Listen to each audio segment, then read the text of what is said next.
Okay, this is practice problem 5 and it includes T accounts. And T accounts are great for figuring out what's going on, okay, but you've got to be careful and keep your debits and credits straight when you do them. So we've got 4 different transactions here that are completed in August, and the first thing they want us to do is to journalize them, alright? So we're going to have to make up journal entries, then post it to these T accounts, okay, that I got ready here.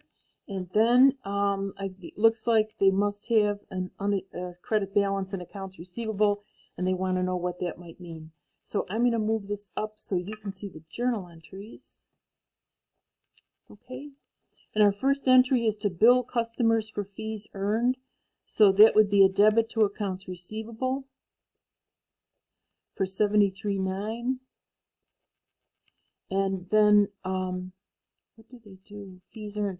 I'm going to call it fee revenue. Fee revenue, or I guess fees earned is the account that they want. Yeah. All right, $73.09.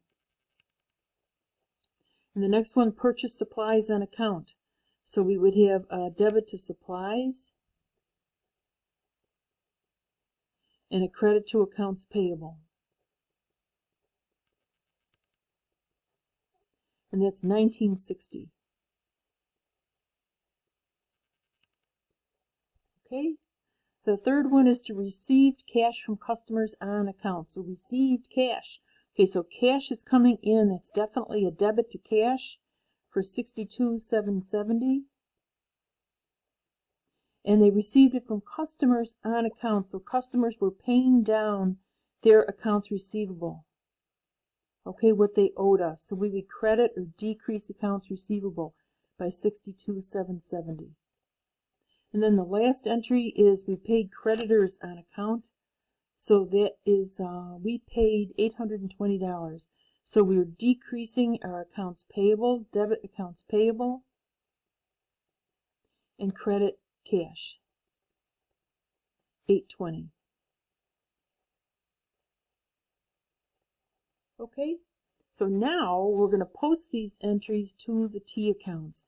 So first, a debit to accounts receivable for $73.09. So I'm going to put a little 1 there for the first entry, $73.09. And credit fee revenue for $73.09. The second one is supplies. I'm going to debit supplies for $19.60. And credit accounts payable for $19.60.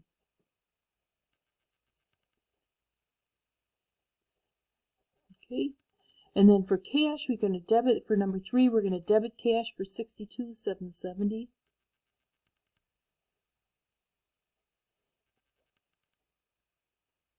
And credit accounts receivable, $62,770.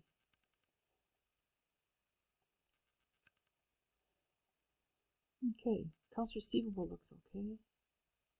Oh, I see. Then the last entry is to debit accounts payable by $820 and credit cash $820. So we only had a couple entries to cash here. That's it. And when we look at the T accounts, I mean, it's kind of neat. You can look at cash, could be all kinds of things could happen here, but that's probably a purchase of supplies. For accounts receivable, these are sales and those are payments by customers. Okay. For accounts payable, these are purchases and there's where we paid a bill. Purchases on credit and there's a payment. And then for fees earned, this is $73.09. That's a credit. That is revenue that we earned. Okay, so assume that the unadjusted trial balance on 8/31 shows a credit balance for accounts receivable. Well, does this mean that an error has occurred? It sounds like the answer would be not necessarily, doesn't it? But it should have a debit balance if all it reflects is cash. But maybe there's another credit coming through later on or something else that's going to happen. Let's say if you had that balance on there, you would definitely investigate it. Okay, if nothing else happened, you'd see what was going on. Okay, and our balances then, I suppose we should put the balance in here. So we would say 62,770 minus 820. 62,770 minus 820.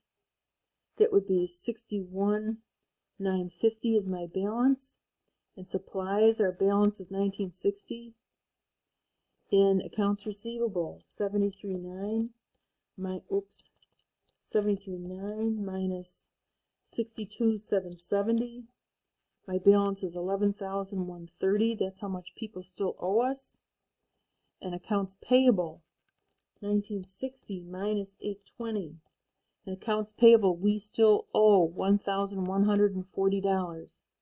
And in fees earned, right now we've got a balance of 73,900. Okay? All right.